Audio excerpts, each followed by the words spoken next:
Video like जरूर कर लीजिए और ऐसे वीडियो लगातार फ्री में पाने के लिए चैनल को तुरंत सब्सक्राइब कर लीजिए और बेल आइकन को जरूर टैप कर लीजिए ताकि आगे भी सारे वीडियो आपको मिलते रहे। यूट्यूब में फॉलो करते हैं तो प्लीज ये वाला फ्री टेलीग्राम चैनल जरूर ज्वाइन कर लीजिएगा। सारे नोटिफिकेशन सारे अपडेट यहीं पे आते हैं, ध्यान रखिए। नमस्कार साथियों, स्वागत है आप सभी का ऑनलाइन एग्जाम प्रिपरेशन पर which is the part of study for civil services. मेरा नाम है दिव्या और दोस्तों भारतीय कृषि हम पढ़ रहे हैं यूपीपीएससी प्रीलिम्स के एग्जाम के लिए। हमारी ये सीरीज चल रही है। इसमें हमने फसल उत्पादन टॉपिक कंप्लीट कर लिया था। उसके बाद हमारा अगला टॉपिक है उद्यान विज्ञान। हमें पढ़ना है हॉर्टिकल्चर और इससे संबंधित तथ्यों को आज हम कवर करेंगे। तो चलिए शुरुआत करते हैं। सबसे पहला तथ्य दिया है राष्ट्रीय बागवानी परिषद, यानी कि जो राष्ट्रीय बागवानी बोर्ड थी, इसकी स्थापना 1984 में 1984 में एक स्वायत्त सोसाइटी के रूप में की गई थी और ये हुआ था सोसाइटी पंजीकरण अधिनियम 1880 के तहत इस बोर्ड को स्थापित किया गया था। तो बस आपको दिनांक याद रखनी है, आपको वर्ष याद रखना है बोर्ड का 1984। इसका हेडक्वार्टर कहाँ पर है? गुड़गांव में, जो कि हरियाणा राज्य में आता है। गुरुग्राम भी इसको कहते हैं। केंद्रीय बागवानी संस्थान ये कहाँ पर है? मेजी फेमा, नागालैंड में। स्थापना हुई थी 27 मार्च 2006 को। तो अगर आपसे पूछा जाए सेंट्रल इंस्टीट्यूट ऑफ हॉर्टिकल्चर कहाँ पर है, तो ये मेजी फेमा में है, नागालैंड के। अगला तथ्य दिया गया पुष्प के अंडाशय से परिवर्धित भाग को जो होता है, पुष्प का जो अंडाशय है उसका परिवर्धित भाग जो है उसको फल कहा जाता है। तो आप जानते हैं फल एक बीज से ही बनता है। पुष्प के अंडाशय पहले फूल बनता है, उससे फल बनता है। फल के दो भाग होते हैं, एक फल भित्ति जिसको पेरिक्रैप कहा जाता है और दूसरा फल होता है जिसको सीड कहते हैं। तो फल के दो भाग, फल भित्ति और फल। फल भित्ति का निर्माण अंडाशय की दीवार से और बीज का निर्माण बीजांड से होता है। ये चीज़ें याद रखिए, बहुत छोटी छोटी सी डिटेल है लेकिन एग्जाम में ये पूछी गई है। आभासी फल फॉल्स फ्रूट क्या कहलाते हैं? जब फल का विकास अंडाशय के अलावा पुष्प की किसी अन्य भाग से हो उसको फॉल्स फ्रूट कहते हैं। अब एग्जाम्पल से प्रश्न एग्जाम में पूछा जा चुका है कि निम्नलिखित में से फॉल्स फ्रूट या आभासी फल कौन सा है? तो यहाँ पर पुष्पाशन बाहदल से होता है, तो ऐसे फलों को आभासी फल कहते हैं। जैसे कि एग्जाम्पल याद कर लीजिए, इनमें कौन कौन से हैं? सेब, नाशपाती, अमरूद, कटहल, अनन्नास, लीची और अंजीर, ये सारे फॉल्स फ्रूट कहलाते हैं, इनको आभासी फल कहते हैं। इसके बाद है अनिषेक फल। ये कौन से होते हैं? तो कभी कभी फल का निर्माण अंड कोशिका एग सेल्स के बिना निषेचन के हो जाता है। ऐसे फलों को अनिषेक फल कहा जाता है, अनिषेक फल कहते हैं। और ऐसे फलों की जो बीज है उनका विकास नहीं होता, जैसे कि केला, अंगूर और पपीता, ये कहलाते हैं अनिषेक फल। ठीक है, तो याद रखना है, ये बहुत इंपॉर्टेंट है। इसके बाद ऐसे फल जिनमें विटामिन प्रचुर मात्रा में पाए जाएं वो कौन से हैं? जैसे कि विटामिन ए, आम में और पपीता में विटामिन ए पाया जाता है। विटामिन B1 थाइमीन इसका रासायनिक नाम है और ये काजू, अखरोट, बादाम और अनानास में पाया जाता है। इसके बाद विटामिन B2 राइबोफ्लेविन इसका रासायनिक नाम है, ये पाया जाता है बेल में, पपीता में, काजू में और लीची में।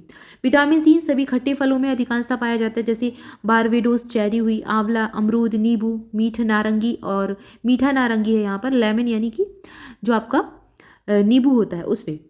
इसके अलावा संतरे में भी पाया जाता है। ठीक है, इसके बाद अगला तथ्य दिया गया है कार्बोहाइड्रेट की उपलब्धता। इसके द्वारा ऊर्जा की प्राप्ति होती है। तो कार्बोहाइड्रेट से हमें क्या मिलती है? एनर्जी, ऊर्जा मिलती है। प्रचुर मात्रा में किन फलों में पाई जाती है? रेजिन, यानी कि जो किशमिश होती है उसमें, अनानास में, पिंड खजूर में, करौंदा में, करौंदा भी टेस्ट में खट्टा खट्टा होता है, केला, बेल, शरीफा और जामुन, तो इन सभी में पाई जाती है। शरीफा कौन सा फल है? अगर आपको पता है तो कमेंट करके जरूर बताइए, मैंने तो नहीं खाया है। प्रोटीन की उपलब्धता निम्नलिखित फलों में प्रचुर मात्रा में पाई जाती है। कौन कौन से फलों में प्रोटीन होता है? काजू में, बादाम में और अखरोट में। काजू में 21.2% सबसे ज़्यादा प्रोटीन है, बादाम में 20.8% और अखरोट में 15.6% प्रोटीन है। अगला तथ्य दिया गया बसा किन किन फलों में पाया जाता है? शरीर में बसा ऑक्सीकृत होकर सर्वाधिक ऊर्जा प्रदान करता है और कुछ फल हैं जिनमें बसा की मात्रा प्रचुर मात्रा में होती है, जैसे कि अखरोट में 64.5% बसा होता है, बादाम में 58.9% बसा होता है, काजू में 46.9% बसा होता है और एवोकाडो में 22.8% बसा होता है। तो ये सारे वो फल हैं जिनमें बसा पाया जाता है। इसके बाद अगला है कैल्शियम। कैल्शियम पाया जाता है लीची में, करौंदे में, अखरोट में और बेल में। आयरन पाया जाता है करौंदे में, खजूर में, अखरोट में और सेब में।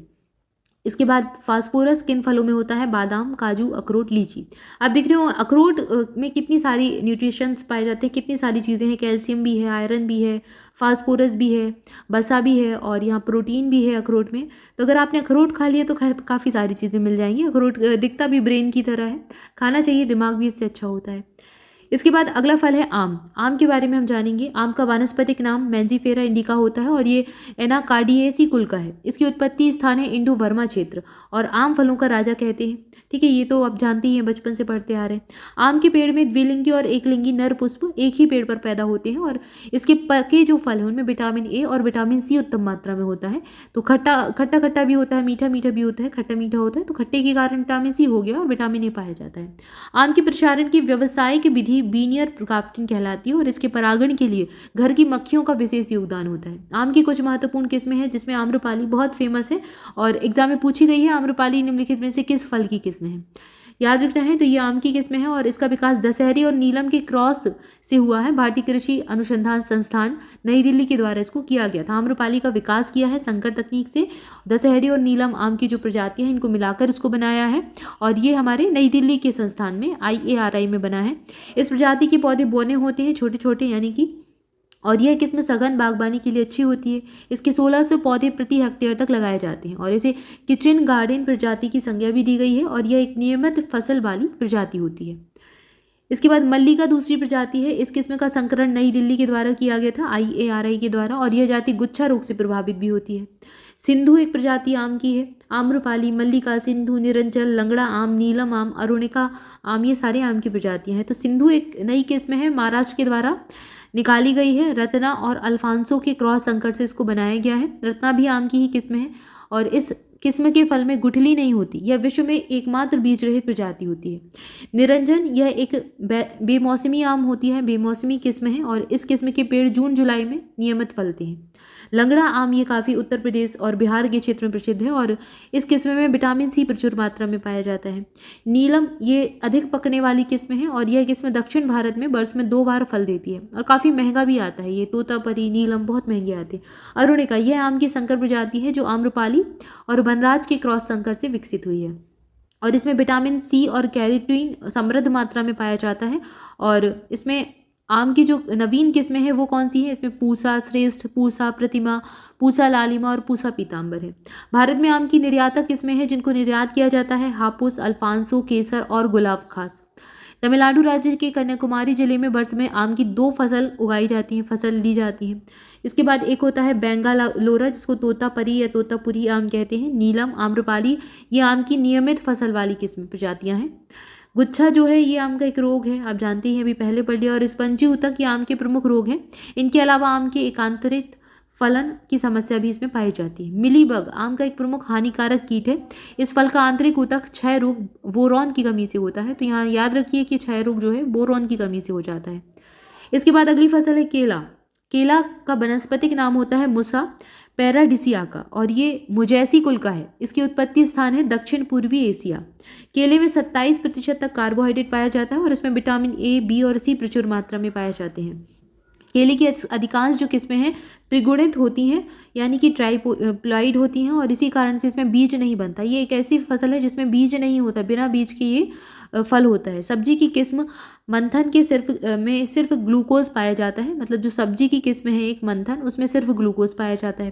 भारत में केले के प्रवर्धन अंत बुस्तारी तने के द्वारा किया जाता है और उत्तरी भारत में रोपण का समय वर्षा ऋतु है। वर्षा ऋतु के समय इसकी जो फसल है इसका जो पेड़ है वो लगाया जाता है, रोपा जाता है।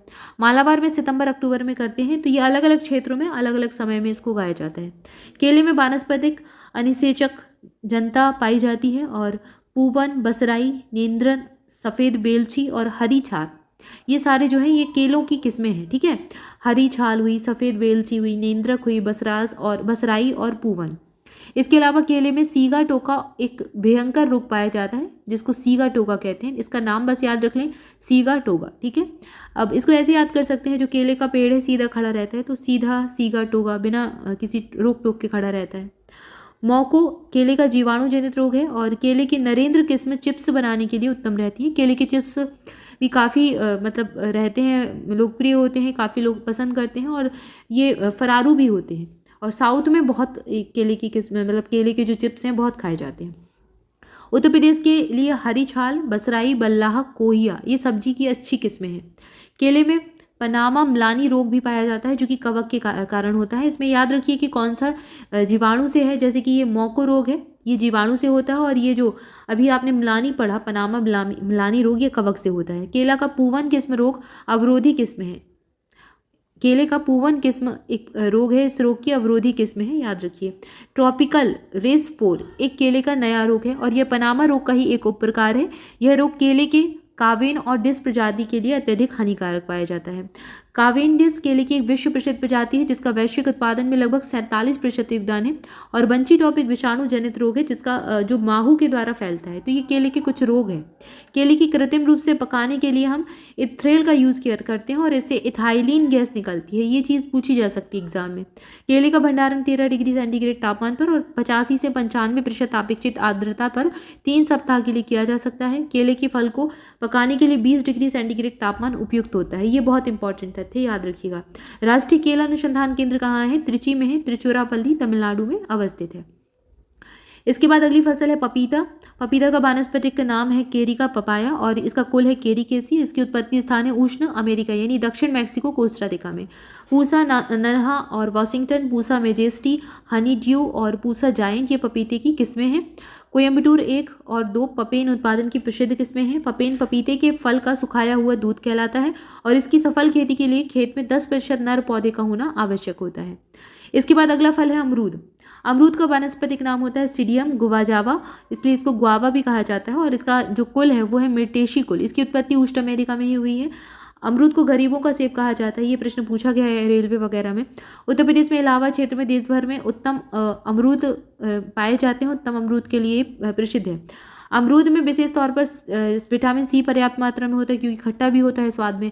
और भारत में अमरूद का प्रवेश जो है ये स्पेन वासियों के द्वारा 16वीं शताब्दी में हुआ था। इलाहाबादी सफ़ेदा और लखनऊ 49 ये अमरूद की सुप्रसिद्ध किस्में हैं। और सहारनपुर, नागपुर ये क्षेत्र हैं जहाँ पर अमरूद जो है बेहद कोकोनट अमरूद की बीज रहित किस्में पाई जाती हैं। और अमरूद की एक नवीनतम किस्म ललित है, ठीक है। तो उसको बेहद कोकोनट एक अमरूद की किस्में जो सहारनपुर नागपुर में होती है, उसका बीज रहित, इसमें जो छोटे छोटे बीज होते हैं आप देखते हैं अमरूद में, वो इसमें नहीं पाए जाते, ठीक है। तो यहाँ पर हमने उद्यान विज्ञान से संबंधित कुछ तथ्यों को कवर किया है और कई सारे हमने फलों के बारे में जाना है। कुछ और हमारे फल बाकी हैं जिनके बारे में हम अगले वीडियो में देखेंगे। तो जुड़े रहें चैनल के साथ, वीडियो को लाइक जरूर कर दें, चैनल को सब्सक्राइब भी करें, दोस्तों के साथ भी शेयर करें। Thank you for watching this video. Thank you so much.